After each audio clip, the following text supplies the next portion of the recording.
ना जावे, लेकिन मुझे पिता के घर जाना है, गुरु के यहाँ, पिता के यहाँ, और भगवान के दरबार में बुलावा ना भी आए तो मैंने सुना है कि चले जाना चाहिए, सो मैं जाने को तैयार हूं। भगवान शिव ने कहा, देखो देवी, जब तुम अकेले जाती हो ना तो शक्ति पर आरूढ़ होके जाती हो। दुर्गा जब अकेली जाती है तो सिंह पर आरूढ़ होती है, लेकिन जब शिव के साथ शक्ति जाती है तो वृषभ पर आरूढ़ होके जाती है, और शोभा भी उसकी होती है।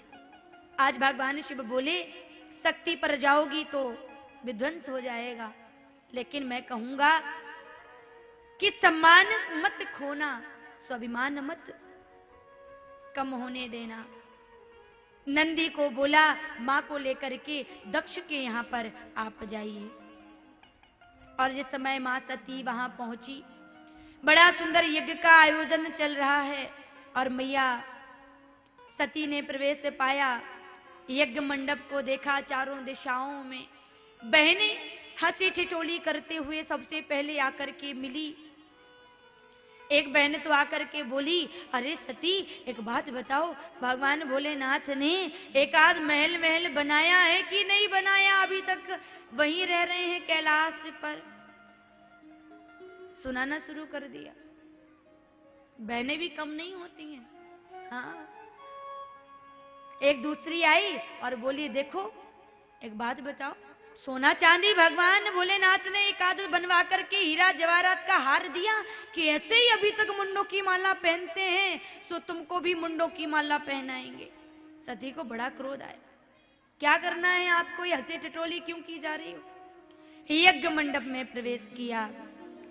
जैसे ही यज्ञ मंडप में प्रवेश पाया, मैया सती ने चारों दिशाओं में देखा, ब्रह्मा का स्थान है, विष्णु का स्थान है, गंधर्व किन्नर नाग अप्सर सब के अपने अपने आसन लगे हुए हैं, वरुण दिग्पाल आदि। मां विचार कर रही है, भोलेनाथ ने बहुत समझाया था, मत जाना मत जाना, लेकिन मैं बात नहीं मानी और मैं इस यज्ञ के आयोजन को देखने आई। पिता के घर प्रेम के कारण में आई, और मैं देख रही हूं कि सबका स्थान है, सबके आसन लगे हुए हैं, लेकिन मेरे स्वामी का आसन नहीं दिखाई दे रहा है, मेरे स्वामी का कोई स्थान नहीं है। सुमैया धीरे से मुड़ करके जब यज्ञ मंडप के दाईं बाईं ओर देखने लगी तो मां को,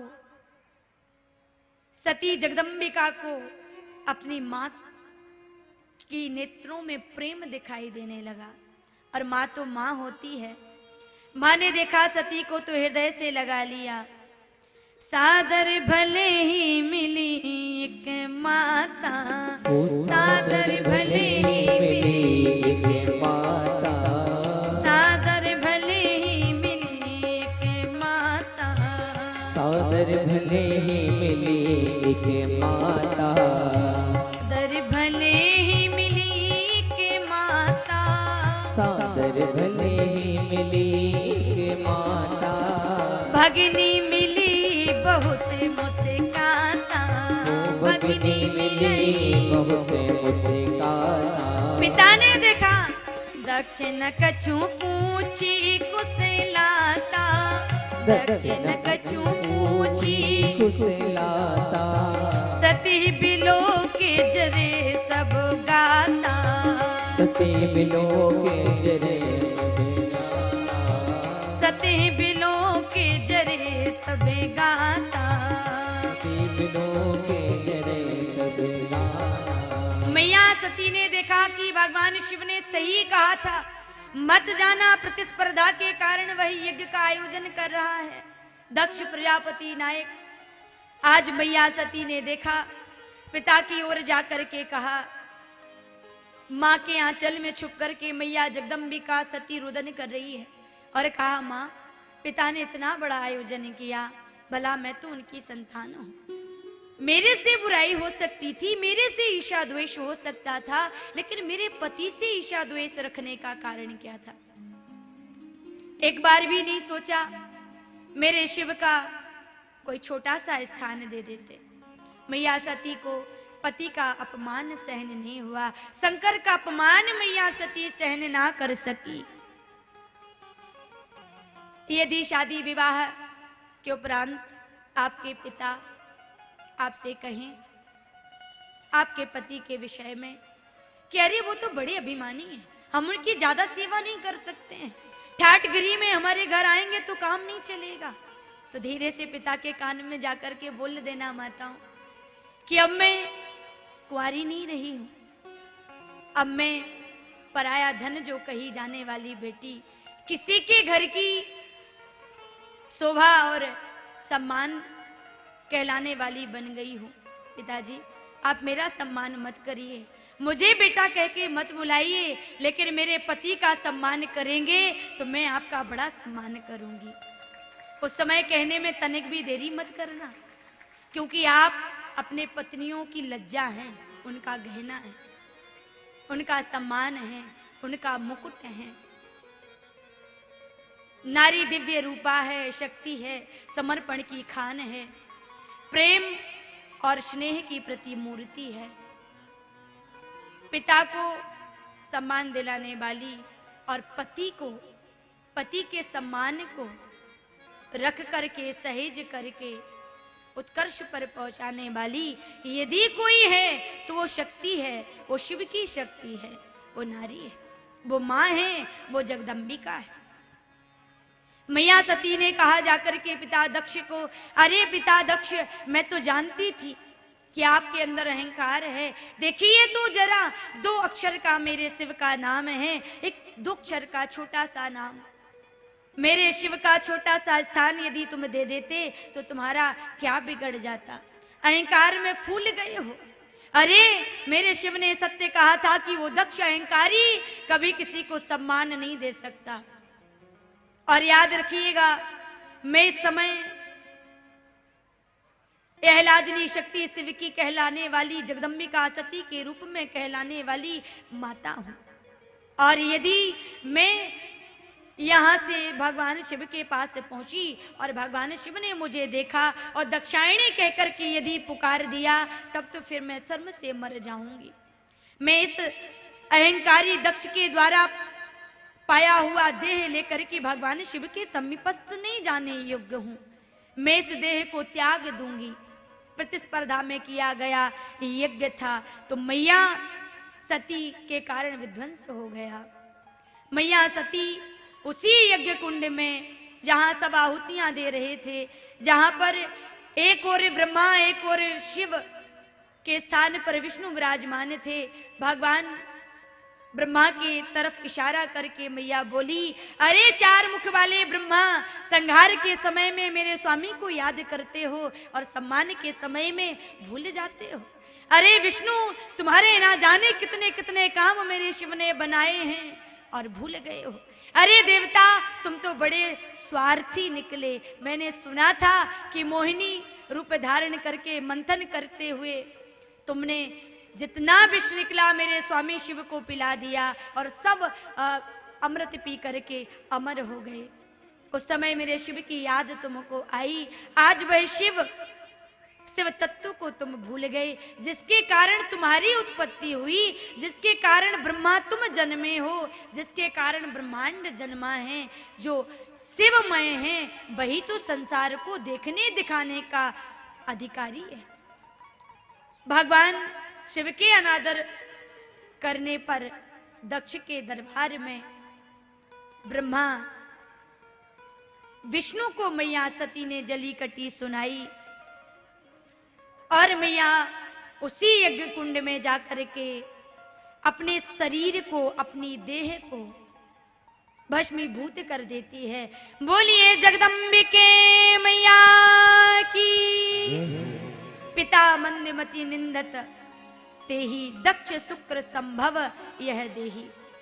तुम निंदा स्तुति करके मेरे शिव को मना लेते, लेकिन अब हाथ से समय निकल गया, अवसर अब नहीं रहा। माँ बहुत रुदन करते हुए जब यज्ञ में भस्मीभूत हुई, हाहाकार मच गया, यज्ञ का विध्वंस हुआ, सब जगह त्राही त्राही मची हुई है, सारा यज्ञ मंडप, हे जगत माता, हे जगदम्बिके, हे जग कल्याणी, रक्षा करो महेश, रक्षा करो महेश कह के पुकारने लगा। लेकिन मैया सती जिस समय भस्मीभूत होती है तो यही कह के अपने देह को त्यागती है। सती मरती हरि सन बरे मांगा, सती मरती हरि सन बरे मांगा, सती मरती हरि सन बरे मांगा, सती मरते हरि सन बरे मांगा, सती मरती हरि सन बरे मांगा, सती मरत हरि सन बरे मांगा, जनमे जनमे शिव पदे अनुरागा, जनमे जनमे शिव पदे अनुरागा, जनमे जनमे शिव पदे अनुरागा, जनमे जनमे शिव पदे अनुरागा। बोलिए जगदम्बिके मैया की जय हो। मैया सती ने देह का त्याग किया। एक और हिमांचल पर्वत, त्रिकुटाचल पर्वत, मंदिराचल पर्वत इत्यादि बड़े बड़े पर्वतों के समूह के साथ देवी जगदम्बिका का प्राकट्य होगा तो अपने आंचल को फैलाए खड़े हैं। मैया मैना प्रार्थना कर रही थी महेश्वर से कि हमारे घर एक पुत्री रूपी रत्न जन्मे तो मेरा जीवन धन्य बन जाए। नारायण के पास स्तुति करता मदिराचल पर्वत, मेखल पर्वत, त्रिकुटाचल पर्वत, विध्यांचल पर्वत, मैनाक पर्वत। लेकिन जब भगवान शिव ने देखा हिमालय का समर्पण, हिमालय की श्रद्धा, तो भगवान शिव ने मैया सती को यह वरदान में कह दिया कि सती तुमने सीता का रूप धारण किया तो मैंने तुम्हारा त्याग तो कर दिया। यह तो जरूर मन में प्रतिज्ञा धारण करी थी कि सती इस देह से अब मैं तुम्हें वरण नहीं कर सकता, लेकिन जब तुम पुनः श्रद्धा के रूप में परिवर्तित होगी तो मैं तुम्हारा जरूर वरण करूंगा। और इतना ही नहीं, मैया सती ने कहा हे नाथ, एक बार नहीं, मुझे सृष्टि पर जब जब देह परिवर्तन करना पड़े, जब जब मैं जन्म लेकर आऊं तो मुझे आप शिव ही पति रूप में चाहिए। भगवान शिव ने मां सती की बात को स्मरण में रख करके वरदान प्रदान किया। लेकिन आज श्री नारद जी चले आ रहे हैं, ध्यान में मग्न भगवान भोलेनाथ कैलाश की कंदराओं से निकले, नारायण नारायण का स्मरण करते तो भगवान शिव ध्यान में थे। और नारद जी ने देखा आवाज देते हुए दूर से, अरे मुझे लगता है इन बाबा विश्वनाथ को तो कुछ पता ही नहीं है। तो भगवान श्री नारद बोले, अरे बाबा कैलाश निवासी।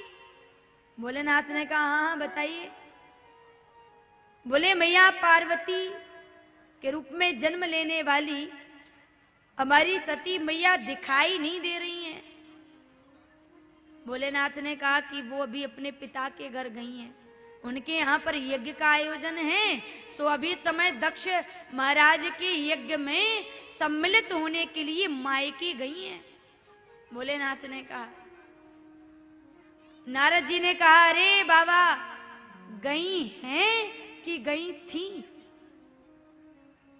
भोलेनाथ ने कहा नहीं नहीं गई हैं। अरे महाराज कैसी बात करते हो, गई नहीं है, वो तो गई थी। वहां पर तो मैया सती ने देह का त्याग कर दिया, बड़ा विध्वंस हो गया। आप जानते हो भगवान शिव को जैसे ही मालूम पड़ा कि भगवान बड़े क्रोध में आ जाते हैं, अपनी जटा से एक जटा को निकाल के पृथ्वी पर फेंका तो भगवान शिव भ्रु को उत्पन्न करते हैं। और सीधा दक्ष के यहां पर भेज देते हैं। जाना यज्ञ में हाहाकार मचा देना। भृगु ने जाकर के हाहाकार मचा दिया, नंदी को भेजा, दक्ष की दाढ़ी नोच दी, सर काट दिया और भगवान ने देखा कि दक्ष जीवन भर मैं करता रहा, ये मैंने किया मैंने किया मैंने किया, तो सर को ही अलग कर दिया। अब भगवान शिव से प्रार्थना करता है, नाथ क्षमा कर देना, क्षमा कर देना। तो मैं करके स्तुति करता है भगवान शिव की। तो कहते हैं कि भगवान शिव को प्रसन्न यदि करना है तो दक्ष की जो स्तुति है, गाल बजा करके, ताली बजा करके, और भगवान शिव को रिझाने पर भगवान शिव बड़ी जल्दी प्रसन्न हो जाते हैं। और भगवान शिव के ऊपर 1,00,000 बिल्व पत्र चढ़ाने से व्यक्ति जो चाहे, जैसी कामना करना चाहे, वैसी कामना की सिद्धि, वैसी कामना की पूर्ति भगवान महादेव से करवा सकता है।